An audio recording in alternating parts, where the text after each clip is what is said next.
ஜனநாயகன் படத்துக்கு ஒரு பெரிய ஓப்பனிங் இருக்கும் அப்படின்னு இன்னைக்கு ஒரு சினிமா பத்திரிகையாளர் எழுதியிருந்த பதிவு நான் பார்த்தேன். அந்த அடிப்படையில் இப்போ பராசக்திக்கு ஸ்க்ரீன்ஸ் அதிகமாக தரப்போகிறாங்களா, ஜனநாயகனுக்கு தரப்போகிறாங்களான்னு வெளியில் டிஸ்கஷன் இருந்தால் கூட தேட்டர் உரிமையாளர்கள்கிட்ட கேட்கும்போது ஜனநாயகன் தான் எங்களோட ஃபஸ்ட்டு சாய்ஸு அப்படின்னு சொல்கிறாங்க. ஏன்னா இப்போவே டிக்கெட் ப்ரெஷர் வந்து ரொம்ப அதிகமாக இருக்கான். படம் ரிலீஸ் ஆகிறது இன்னும் டைம் இருக்குது. பட் இருந்தாலும் இப்போவே வந்து இந்த தெரிஞ்ச சர்க்கிள்லேருந்து கேட்குறவங்க இப்படி கேட்குற டிக்கெட்ஸே அந்த எஃப்டிஎஃப்எஸ்க்கு வந்து அவ்வளோ பெரிய ஒரு டிக்கெட் ப்ரெஷர் இருக்குது. அதனால் கண்டிப்பாக அந்த ஃபஸ்ட்டு 2 days அப்படின்றது பயங்கரமாக இருக்கும். இந்த படத்துக்கு வந்து இருக்கிற ஓப்பனிங் அப்படிங்கிறத நம்ம தமிழ்நாடு லெவலில் பார்க்கும்போதே அக்ராஸ் சிட்டிஸ் சென்னையிலேருந்து கன்னியாகுமரி வரைக்கும் எல்லா ஊர்கள்லையுமே ஜனநாயகன் படத்துக்கான எதிர்பார்ப்பு அப்படிங்கிறது ரொம்ப பெருசாக இருக்குன்றாங்க. ஆக்சுவலாக பொங்கல் வந்து அதுக்கப்புறம் தான் ஜனநாயகன் ரிலீஸ் ஆகி அதுக்கடுத்து ஒரு 4-5 நாள் கழித்து தான் பொங்கல் வரப்போகுது. பொங்கல் ஹாலிடேஸுக்கு வரவங்க, சொந்த ஊருக்கு போகிறவங்க எல்லாரும் அன்னைக்கு வந்து படம் பார்க்க ஆரம்பிப்பாங்க. அது வேறு செட் ஆஃப் ஆடியன்ஸ். அப்படின்னா இந்த விஜய்க்காக படம் பார்க்க போகிற ஆடியன்ஸ் அப்படிங்கிறவங்க 9ஆம் தேதியே ஸ்டார்ட் பண்ணிடுவாங்க. அதுக்கடுத்து அந்த வீக்கெண்டு பொங்கல் வரக்கூடிய அந்த லாங் வீக்கெண்டுன்னு சொல்லிட்டு ஒரு எப்படி பார்த்தாலும் ஒரு 2 வாரத்துக்கு வந்து ஜனநாயகன் மிகப்பெரிய அளவுக்கான ஓட்டம் ஓடப்போகுது அப்படின்னு சொல்கிறாங்க. இதில் பராசக்தியும் வருது. பராசக்தியோட கண்டென்ட் அப்படின்றது கம்ப்ளீட்லி டிஃப்ரெண்ட். அவங்க வந்து ஒரு சீரியஸான ஒரு சப்ஜெக்டை கையில் எடுத்து பண்ண போகிறாங்க. அந்த படத்துக்கான வரவேற்பு எப்படி இருக்க போகுதுன்னு தெரியல. உங்களுடைய பாயிண்ட் ஆஃப் வியூவில் எப்படி இருக்க போகுதுன்னு பார்க்குறீங்க? ஜனநாயகன் படம் பார்த்தீங்க அப்படின்னா அது வந்து விஜயுடைய படம். விஜய் படம் அப்படின்னாலே வந்து தேட்டரில் போய் எல்லாரும் பார்க்கணும்னு நினைக்கக்கூடிய ஒரு படம். ரெண்டாவது இவர் அரசியல் கட்சி ஆரம்பித்ததுக்கு பிறகு பார்த்தீங்கன்னா இவருக்கான அந்த மொமெண்டம் வந்து பெரிய அளவில் பில்ட் ஆகிருக்கு. இப்போ இவர் வந்து அரசியல் கட்சி ஆரம்பித்தாரோ பேரலாக பார்த்தீங்கன்னா ஜனநாயகன் படத்துடைய ரிலீஸ் எப்போ இருக்க போகுது, எப்போ வந்து பாடல்கள் வரப்போகுது, ஃபஸ்ட்டு பிக்சர் எப்போ வரப்போகுது, ஃபஸ்ட் லுக்குன்னு சொல்கிறோம்ல, ஃபஸ்ட் லுக் எப்போ வரப்போகுது, டீசர் எப்போ வரப்போகுது அப்படின்ற அந்த ஒரு பேரலல் டாக் அப்படின்றது தொடர்ச்சியாக த்ரூ அவுட் இந்த 1.5 yearsலையும் இருந்திருக்கு அப்படின்னு நான் பார்க்குறேன். நீங்கள் சொன்னது மாதிரி வந்து உங்களுக்கு பொங்கல்ன்றது வந்து January 14th தான். ஆனால் அதுக்கு முன்னாடியே January 9th இந்த படம் ரிலீஸ் ஆகுது. உங்களுக்கு முதல் 3 நாட்கள் பார்த்தீங்கன்னா ரசிகர்களுடைய போட்டி அப்படின்றது நிறையா இருக்கும். ரசிகர்கள் எப்படியாவது இந்த படத்தை போய் பார்த்துடணும் அப்படின்னு வெறித்தனமாக போய் பார்க்குறவங்கள நம்ம பார்க்க முடியும். ஸோ January 9th வந்து இந்த படம் மட்டும்தான் ரிலீஸ் ஆகுது. ஸோ எல்லா திரையரங்குகள்லையும் 1100 திரையரங்குகள்லையும் உங்களுக்கு ஜனநாயகன் ஓடிடும். அடுத்த நாள் வந்து உங்களுக்கு பராசக்தியும் ரிலீஸ் ஆகிறதுனால இம்மீடியட்டாக உங்களுக்கு ஆஃபாக கொடுக்கறதுக்கான வாய்ப்புகள்லாம் மிக மிக குறைவு. ஏன்னா இந்த டிக்கெட் டிமாண்ட் அப்படின்றது ஜனநாயகனுக்கு அதிகமாக இருக்கும். எல்லாராலையும் முதல் நாளே போய் பார்த்துட முடியாது இல்லையா? ஸோ செகண்ட் டேஸில் போய் நம்ம பார்க்கலாம் அப்படின்னு ரசிகர்கள் வெயிட் பண்ணுவாங்க. அதனால் வந்து உங்களுக்கு யூஸ்வலாகவே விஜய் படம் ரிலீஸ் ஆகுதுன்னா அந்த ஃபஸ்ட்டு ஒரு 3-4 days வந்து எங்கேயுமே உங்களுக்கு டிக்கெட் கிடைக்காது. அந்த அளவுக்கு வந்து டிக்கெட் வந்து டிமாண்டிங்காக இருக்கும், ஃபுல்லாகிடும், ஹவுஸ்ஃபுல்லாகிடும். ஸோ அப்போ அந்த செகண்ட் டே வந்து உங்களுக்கு அந்த மீட்டரையும் தியேட்டர் ஓனர்ஸ் வந்து கீப் அப் பண்ணணும் அப்படின்றதுனால மேபி 70-30 அந்த மாதிரியான ஒரு ரேஷியோவில் தான் வந்து செகண்ட் டே தேர்ட் டே எல்லாம் கொடுக்கறதுக்கான வாய்ப்பு இருக்குது. அதுக்கு பிறகு படம் எப்படி இருக்குன்றதை பார்த்துட்டு அந்த தியேட்டர் ரேஷியோ மாறுறதுக்கான வாய்ப்பு இருக்குது. ஒரே ஐடியா வந்து 50-50 பிரிச்சிடலாம் மாட்டாங்க நான் நம்புகிறேன்.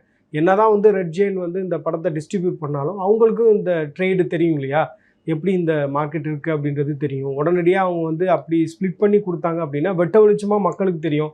எல்லாரும் ஜனநாயகன் படம் பார்க்கணும்னு நினைக்கிறவங்க வந்து பார்க்க முடியல. அதுக்கு முக்கியமான காரணம் ரெட் ஜெயண்ட்னு சொல்லிட்டு ரொம்ப பொலிட்டிக்கலாக திமுகவை கார்னர் பண்ணுறதுக்கான ஒரு வாய்ப்பாக கூட அது அமைஞ்சிரும். ஸோ அதனால் இவங்க ஒரு பக்கம் விஜயுடைய மார்க்கெட்டை வந்து கொஞ்சம் குறைக்கணும்னு முயற்சி பண்ணாலும் இன்னொரு பக்கம் வந்து அதர் சைடையும் பார்க்க வேண்டிய தேவை இருக்குது.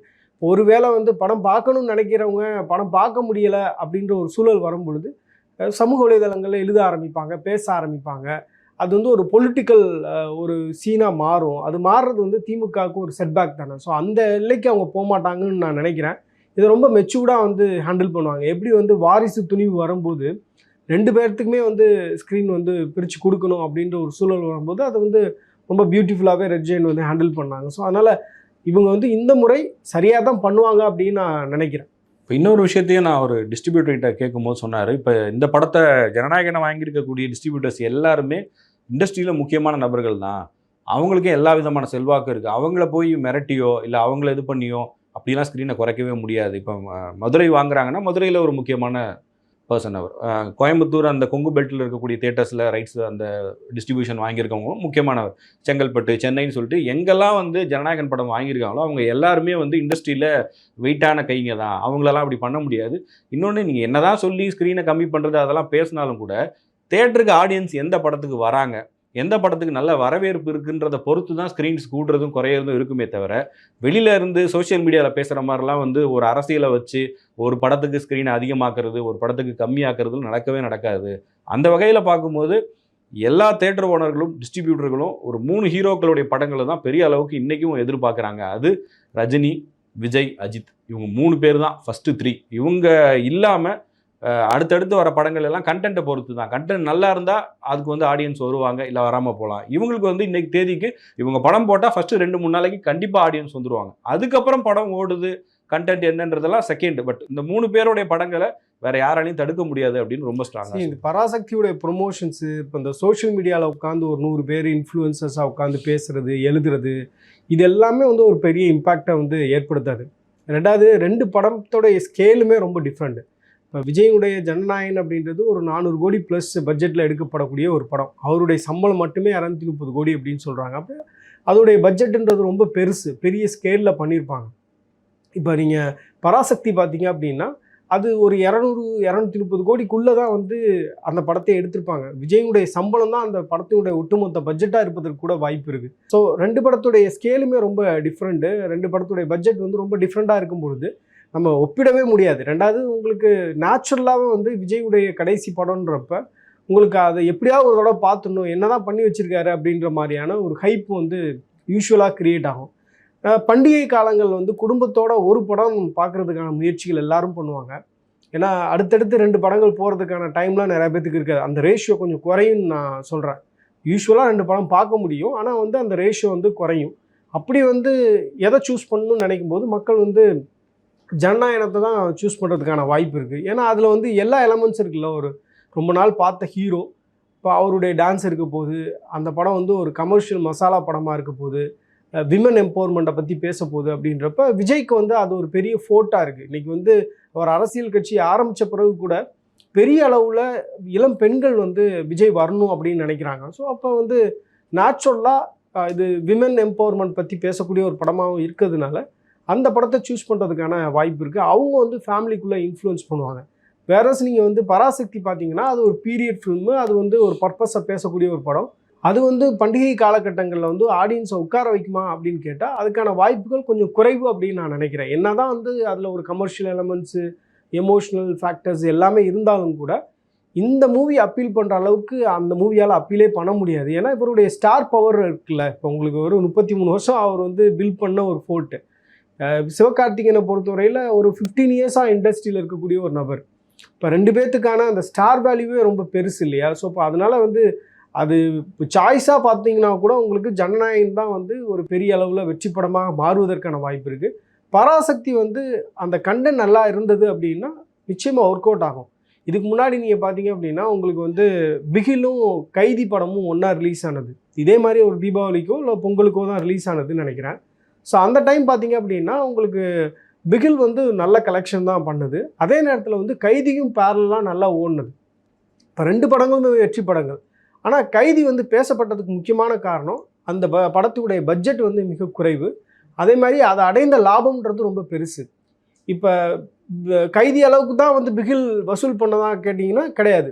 பிகிலுடைய வசூல் வந்து ரொம்ப பெருசு. ஒரு 300 கோடி ப்ளஸ் வந்து அது பண்ணியிருந்தது. ஆனால் அந்த பட்ஜெட் வந்து ரொம்ப பெருசு. பிகிலுடைய பட்ஜெட் ரொம்ப பெருசு. ஸோ அந்த பட்ஜெட் அதிலிருந்து அதை தாண்டி அதை எடுக்கக்கூடிய லாபம் அப்படின்றது இருக்குல்ல, இது எல்லாமே ஒரு ஃபேக்டராக கன்சிடர் பண்ண வேண்டியது இருக்குது. ஸோ அதனால் எப்படி வந்து பிகில் கைதி வந்து 2மே வெற்றி படங்களாக மாறுச்சோ சைமல்டேனியஸாக, அதே மாதிரி இந்த படங்களும் வெற்றி படமாக மாறுவதற்கான வாய்ப்பு இருக்குது. ஆனால் அதற்கு முன்பே வந்து ஒரு விஜய் அளவுக்கு சிவகார்த்திகேயனை வந்து பூஸ்ட் பண்ணுறது, அதை பற்றி சோஷியல் மீடியாவில் நிறைய பேர் எழுதுவது, இது எல்லாமே வந்து ஐ திங்க் சும்மா ஒரு ப்ரொமோஷனல் மெட்டீரியலுக்காக பண்ணக்கூடிய விஷயம் நான் நினைக்கிறேன். எனக்கு தெரிஞ்சு இப்போ நெக்ஸ்ட் ஒரு 100 டேஸ் இருக்குது இல்லைங்களா? இந்த ஜனநாயகன் ரிலீஸ் ஆகிற ஜனவரி 9 ஏப்ரல் எண்டு வரைக்கும் கம்ப்ளீட்லி வந்து விஜய் விஜய் விஜய் விஜய்னு தான் சோஷியல் மீடியா முழுக்க இருக்க போகுது அப்படின்னு நான் நினைக்கிறேன்.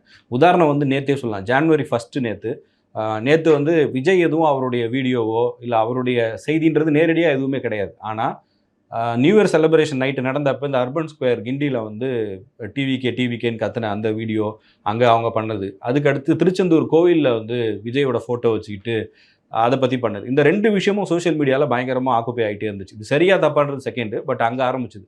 அந்த வகையில் பார்க்கும்போது இப்போ இந்த ஐபிஎல் மேட்ச் நடக்கும்போது பார்த்தீங்கன்னா, ஐபிஎல்ல ஒரு 10 டீம் இருக்காங்க. விராட் கோலி, ரோஹித் சர்மா இந்த மாதிரி நிறைய ஸ்டார் பிளேயர்ஸ் இருக்காங்க. ஆனால் அந்த சிஎஸ்கே மேட்ச்சில் தோனிக்கு கிடைக்கிற என்ட்ரி, தோனிக்கு இருக்கிற மாஸ் தான் அந்த ஒட்டுமொத்த ஐபிஎல்லே வந்து ஒரு பீக்காக இருக்கும்.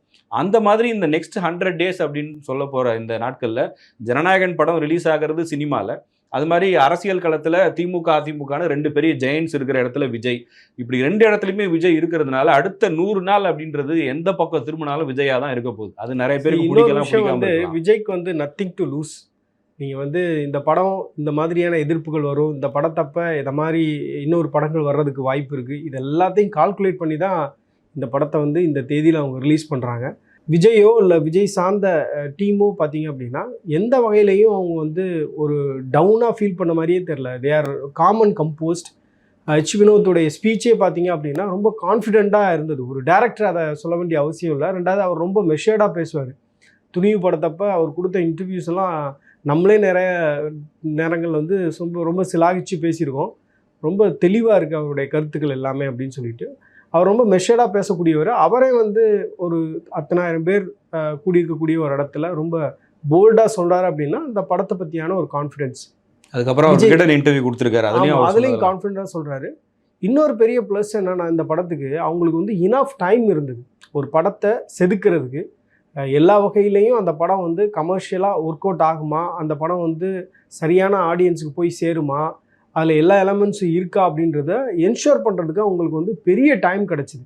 இப்போ வேற பராசக்தியெல்லாம் பார்த்தீங்க அப்படின்னா உங்களுக்கு இன்பிட்வீனில் அந்த ப்ரொடியூசருக்கு ரைடு வந்தது. ஸோ அங்கே வந்து ஹால்ட் ஆச்சு. ஸோ நிறைய சிக்கல்களை தாண்டி ரொம்ப ஃபாஸ்ட்டாக தான் அதை பண்ணி முடிச்சிருக்காங்க அந்த படத்தை. அப்படின்றப்ப கண்டென்ட் வைஸ் பார்த்தீங்கன்னாலும் உங்களுக்கு வந்து அந்த குவாலிட்டி அப்படின்றது இங்கே ஜனநாயகனுக்கு அதிகமாக இருப்பதற்கான வாய்ப்பு இருக்குது. ஏன்னா அவங்கள்ட்ட அந்த டைம் இருந்தது அப்படின்னு நான் நினைக்கிறேன். அது மட்டும் இல்லாமல் நீங்கள் பார்க்கும் பொழுது விஜய் டீம் நான் ஏற்கனவே சொன்ன மாதிரி ரொம்ப இந்த இஷ்யூவை வந்து அவங்க பெருசாக சட்டையே பண்ணிக்கல. அவங்களுக்கு வந்து அவங்க ப்ராடக்ட் மேலே ஒரு பெரிய நம்பிக்கை இருக்கிற மாதிரி தெரியுது. ஸோ கோயிங் ஃபார்வர்டு வந்து நீங்கள் சொன்ன மாதிரி இந்த மாஸ் மென்டாலிட்டியை நம்ம புரிஞ்சிக்கவே முடியாது. எப்படி உங்களுக்கு வந்து இந்த ஐபிஎல் நடக்கும்போதெல்லாம் பார்த்தீங்கன்னா திடீர்னு வலிமை பட அப்டேட் வந்து கேட்க ஆரம்பித்தாங்க. அது ஒரு ட்ரெண்டாக மாறிச்சு. என்னடா வலிமை அப்டேட்டுன்னு அந்த படம் வந்து ரிலீஸ் ஆனப்போ கூட அதுக்கு ஒரு பெரிய எக்ஸ்பெக்டேஷன்றது கிடையாது. ஆனால் அந்த படத்துக்கான அந்த ட்ரெய்லரு அந்த ஃபர்ஸ்ட் லுக்கு வர்றதுக்கு அவங்க போட்ட அந்த ப்ரெஷர் இருக்கு இல்லையா, அது படக்குழுவே வந்து ஒரு விதமாக மாற்றிடுச்சுன்னு வினோதே வந்து சொல்லியிருந்தார் ஒரு இன்டர்வியூவில். அது வந்து ஒரு ஆட் ஆன் ப்ரெஷராக மாறுச்சு அப்படின்னு சொல்லியிருந்தார். அந்த அளவுக்கு விஜயுடைய ஃபேன்ஸ் வந்து பொதுமக்கள் கூடக்கூடிய இடத்துல வந்து டிவிக்கே எஸ்டாப்ளிஷ் பண்ணுறதுக்கான முயற்சியை தொடர்ச்சியாக பண்ணுறாங்க. அது அவங்களுக்கு வந்து ஏதோ ஒரு வகையில் ஒரு வைப்பை கொடுக்குது தான் அப்படின்னு நினைக்கிறேன்.